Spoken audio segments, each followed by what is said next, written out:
ইন্ডাস্ট্রিগুলো day by day বন্ধ হয়ে যাচ্ছে।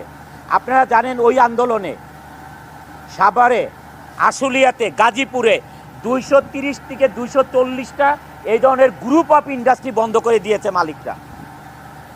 লক্ষ লক্ষ লোক, শ্রমিক বেকার হয়ে গেছে।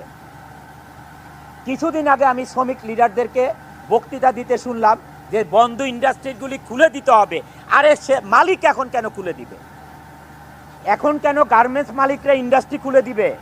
তোমরা লিড দিয়ে এই গার্মেন্টস ইন্ডাস্ট্রি বন্ধ করতে পারো, এখন খুলতে পারো না?